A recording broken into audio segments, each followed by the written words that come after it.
మీరు అంటున్నట్టుగా ఒకవేళ కమిషన్ వేసుకోవాలి ప్రభుత్వాలు, రాష్ట్ర ప్రభుత్వాలు అంటే కమిషన్ వేసి ఆ కమిషన్ మళ్ళీ కులగణన చేయాలన్నప్పుడు కులగణన చేసి ఏ క్యాస్ట్ ఎంత ఉన్నదని డాటా తీసి ఇవన్నీ చేసి చేయడానికి ఎంత టైం పట్టవచ్చు? 1 yearలో కంప్లీట్ చేయొచ్చు. అంత అంటే ఇప్పుడు కేంద్రం ఒకవేళ 1 yearలో ఇదంతా కంప్లీట్ చేయొచ్చు ఈ ప్రాసెస్ మొత్తం.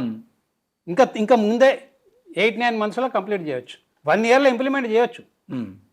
అంటే వర్గీకరణకు సంబంధించిన విషయం అన్ని అసలు అన్ని కులాలే తీయొచ్చు. ఇది ఒకటే ఎందుకు, బీసీలకు కూడా అవసరమే ఉంది. అవును, అంటే ఇప్పుడు ఎస్సీలు ఎస్టీలు బీసీలు అందరిది చేసేయచ్చు. వాళ్ళు ఆల్రెడీ బీసీలు గొడవ స్టార్ట్ చేసిరు, దానికి సంబంధించి అందరిది కలిపి చేయొచ్చు ఒకటేసారి అన్న. ఒకవేళ అంటే ఈ విషయం ఒకసారి పక్కన కేసీఆర్ గవర్నమెంట్లో సకల జనుల సర్వే అని చేయలేదు ఒక రోజులో, మొత్తం సమగ్ర కుటుంబ సర్వే అట్లా చేయొచ్చు. ఇప్పుడు చేయొచ్చు అది చేయొచ్చు. కమిషన్ వరకు కమిషన్ పోయి ఏ కులాలని ఏ గ్రూప్లలో పెట్టడం ఏంది ఏం సంగతి అనేది ఒక 7-8 నెలలలో కంప్లీట్ చేయొచ్చు. ఒక 1 year లోపల ఇంప్లిమెంట్ చేయొచ్చు గవర్నమెంట్ ఈ విషయం ఒకసారి. కానీ అట్లా చేయకపోతే మళ్ళీ కోర్టుకు పోతారు. కోర్టు ఏమన్నది, ఎంపిరికల్ ఎవిడెన్స్ తోని వర్గీకరణ చేయకపోతే మీరు కోర్టుకు రావచ్చు అన్నది. మళ్ళీ స్టే చేస్తుంది కదా కోర్టు. ఏం ప్రయోజనం, అంత హడావుడు ఎందుకు?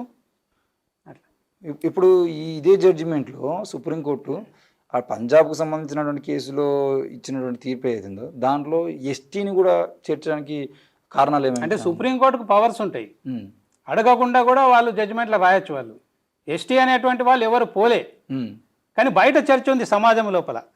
ఎస్టీల లోపల కూడా ఏంటంటే ఇప్పుడు రాజస్థాన్లో మీనా కమ్యూనిటీ ఉంది. మీనా కమ్యూనిటీ ఐఏఎస్ ఐపీఎస్లలో ఎక్కువ వాళ్ళు కాంపీట్ చేయగలుగుతున్నారు కాబట్టి అక్కడక్కడ చర్చ ఉన్నది.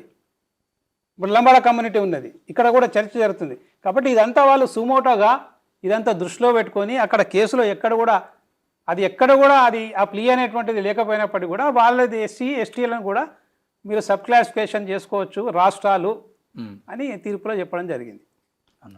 అయితే ఒకసారి వర్గీకరణ సంబంధించిన విషయాన్ని పక్కన పెడితే ఈ వర్గీకరణ ఉద్యమం 30 ఏళ్ళు అవుతుంది స్టార్ట్ అయ్యి.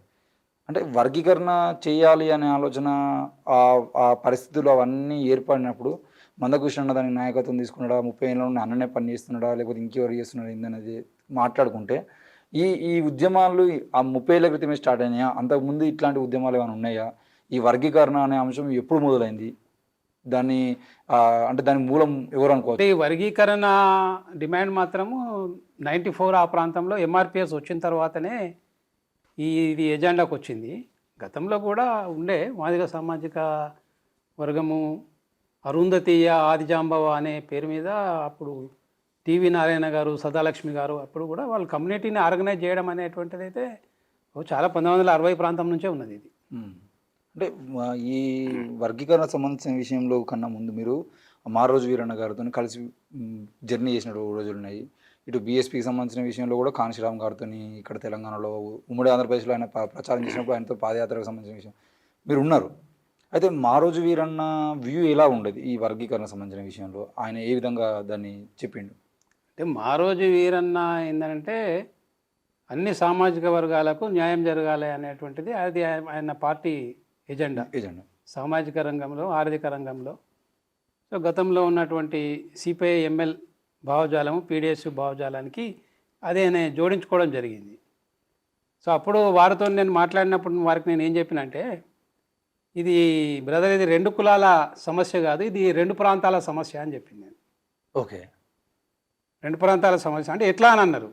ఎట్లా అంటే ఇది 1997లో జరిగిన చర్చ. ఇది వారు తెలంగాణ మహాసభను ప్రారంభించారు. ఓకే, అప్పుడు మేము తెలంగాణ రాష్ట్ర ఏర్పాటులో భాగంగా తెలంగాణ మహాసభ బ్యానర్ మీద కొంచెం ప్రజలకు పోవడం జరిగింది అన్నట్టు. అప్పుడు వర్గీకరణ మూమెంట్ కూడా చాలా పీక్లో ఉన్నది అన్నట్టు. ఏంటిది నీ సిద్ధాంతం అంటే, తెలంగాణ ప్రాంతానికి సంబంధించిన కృష్ణా గోదావరి నదీ జలాలు ఆంధ్ర వాళ్ళకు పోయినాయి, తెలంగాణకు సంబంధించినటువంటి నిధులు ఆంధ్రాకు పోయినాయి, తెలంగాణకు సంబంధించినటువంటి నియామకాలు ఆంధ్ర ప్రాంతం వాళ్ళు తీసుకుపోయారు, 610 జీవో వచ్చింది. అదేవిధంగా తెలంగాణ ప్రాంత ఎస్సీలకు రావాల్సినటువంటి ఉద్యోగాలు మొత్తం ఆంధ్ర ప్రాంత ఎస్సీలు మొత్తం ఆ ఉద్యోగాలు తీసుకుపోయారు. కాకపోతే అందులో కొంత డిఫరెన్షియేషన్ ఉంది. ఏంది, లోకల్గా ఉండేటువంటి ఉద్యోగాలు డిస్ట్రిక్ట్ సెలక్షన్ కమిటీ అని ఉంటుంది, అది ఆ జిల్లాకు సంబంధించిన వాటికి వాళ్ళకే రిజర్వేషన్ ఉంటుంది. అంటే జోన్ ఉంటుంది, 5th zone 4th zone Telangana లోపల జోనల్ సిస్టమ్ ఉంటుంది మనకు ప్రెసిడెన్షియల్ ఆర్డర్తోని. ఉమ్. సో 5th జోన్లో కరీంనగర్, ఖమ్మం, వరంగల్, ఆదిలాబాద్ 5th జోన్లో ఉంటుంది. ఈ 5th జోన్లో ఉన్నటువంటి వాళ్ళకే ఉద్యోగాలు ఇవ్వాలి, విద్యా ఉద్యోగాలల్లో. ఉమ్. సో ఈ జోనల్ ఉద్యోగాల లోపలనేమో ఈ స్థానికంగా ఉన్నటువంటి తెలంగాణ వాళ్ళు వస్తారు. ఇక పబ్లిక్ హైదరాబాద్లో ఉన్నటువంటి పబ్లిక్ సెక్టర్ అండర్టేకింగ్, హెచ్ఏలు, బిహెచ్ఏలు ఇట్లాంటి ఎన్నో ప్రభుత్వ రంగ సంస్థలు, railway recruitment board, banking, group 1 services, public service commission, ఈ ఉద్యోగాలు మొత్తం కూడా ఏంటంటే ఆంధ్ర ఎస్సీలే హస్తగతం చేసుకోవడం జరిగింది. కాబట్టి ఇది మనం ప్రాంతం ప్రకారంగా చూస్తే మనకు కరెక్ట్గా అర్థమవుతుందని చెప్పడం జరిగింది.